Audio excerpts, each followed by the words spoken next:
اعوذ باللہ من الشیطان الرجیم بسم اللہ الرحمن الرحیم رب اشرح لی صدری ویسر لی امری واحلل عقدۃ من لسانی یفقہوا قولی۔ بکھرے موتی دوسرا حصہ۔ حضرت ابو ہریرہ رضی اللہ تعالی عنہ کا حافظہ قوی تھا۔ اس کی وجہ، حضرت ابو ہریرہ رضی اللہ عنہ فرماتے ہیں کہ حضور صلی اللہ علیہ وسلم نے مجھ سے فرمایا، جس طرح تیرے ساتھی مجھ سے مال غنیمت مانگتے ہیں تم نہیں مانگتے۔ میں نے عرض کیا، میں تو آپ صلی اللہ علیہ وسلم سے یہ مانگتا ہوں کہ جو علم اللہ نے آپ کو عطا فرمایا ہے، آپ صلی اللہ علیہ وسلم اس میں سے مجھے بھی سکھلائیں۔ اس کے بعد میں نے کمر سے دھاری دار چادر اتار کر اپنے اور حضور صلی اللہ علیہ وسلم کے درمیان بچھا دی، اور یہ منظر مجھے ایسا یاد ہے کہ اب بھی مجھ کو اس پر جوئیں چلتی نظر آ رہی تھیں۔ پھر آپ صلی اللہ علیہ وسلم نے مجھے حدیث سنائی۔ جب میں نے وہ حدیث پوری سن لی تو حضور صلی اللہ علیہ وسلم نے فرمایا، اب اس چادر کو سمیٹ کر اپنے جسم سے باندھ لو۔ میں نے ایسے ہی کیا۔ اس کے بعد حضور صلی اللہ علیہ وسلم جو بھی ارشاد فرماتے، مجھے اس میں سے ایک حرف بھی نہیں بھولتا۔ حضرت ابو ہریرہ رضی اللہ عنہ فرماتے ہیں، لوگ یہ کہتے ہیں کہ ابو ہریرہ رضی اللہ عنہ حدیثیں بہت بیان کرتا ہے۔ ہم سب کو اللہ کے پاس جانا ہے۔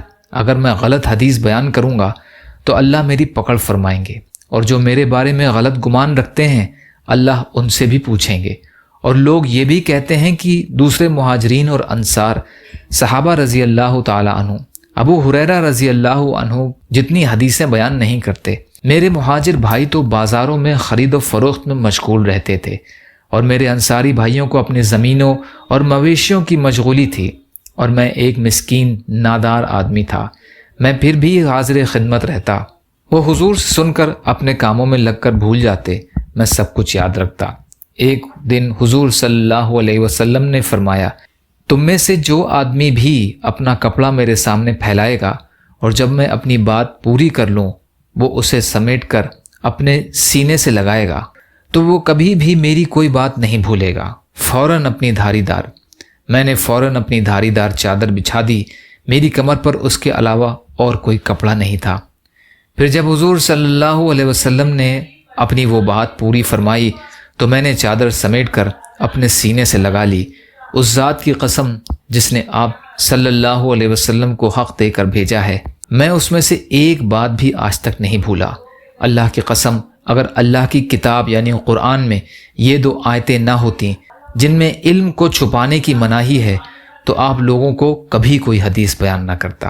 سورہ بقرہ آیت 169 سے 160 کا ترجمہ، کہ جو لوگ چھپاتے ہیں ان مضامین کو جن کو ہم نے نازل کیا ہے، جو کہ اپنی ذات میں واضح ہیں اور دوسروں کو ہادی ہیں، بعد اس کے کہ ہم ان کو کتاب الہی یعنی تورات و انجیل میں عام لوگوں پر ظاہر کر چکے ہوں، ایسے لوگوں پر اللہ تعالیٰ بھی لعنت فرماتے ہیں، اور دوسرے بہتیرے لعنت کرنے والے بھی ان پر لعنت بھیجتے ہیں۔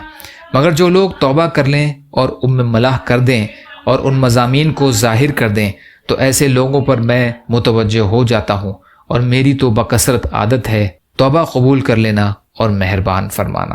حضرت ابو ہریرہ رضی اللہ عنہ فرماتے ہیں، لوگ کہتے ہیں کہ ابو ہریرہ بہت زیادہ حدیثیں بیان کرتا ہے۔ اصل بات یہ ہے کہ میں ہر وقت حضور صلی اللہ علیہ وسلم کے ساتھ رہتا تھا اور صرف پیٹ بھر کھانے پر گزارا کر لیتا تھا۔ ان لوگوں میں نہ خمیری روٹی مجھے ملتی تھی، اور نہ پہننے کو ریشم، اور نہ خدمت کرنے والا کوئی مرد میرے پاس تھا، اور نہ کوئی عورت، اور کئی مرتبہ میں بھوک کی شدت کی وجہ سے اپنا پیٹ کنکڑیوں کے ساتھ چمٹا دیتا تھا، تاکہ کنکڑیوں کی ٹھنڈک سے بھوک کی گرمی میں کمی آ جائے۔ اور کبھی ایسا بھی ہوتا تھا کہ قرآن کی آیت مجھے معلوم ہوئی تھی، لیکن میں کسی آدمی سے کہتا کہ یہ آیت مجھے پڑھا دو، تاکہ وہ مجھے اپنے ساتھ گھر لے جائے اور مجھے کچھ کھلا دے۔ اور مساکین کے حق میں سب سے بہتر حضرت جعفر بن ابی طالب رضی اللہ تعالی عنہ تھے۔ وہ ہمیں گھر لے جاتے اور جو کچھ گھر میں ہوتا وہ سب کچھ ہمیں کھلا دیتے، یہاں تک کہ کئی بار وہ شہد یا گھی کی کپی ہی ہمارے پاس باہر لے آتے۔ اس کپی میں کچھ ہوتا نہیں تھا تو ہم اسے پھاڑ کر اس کے اندر جو ہوتا اسے چاٹ لیتے۔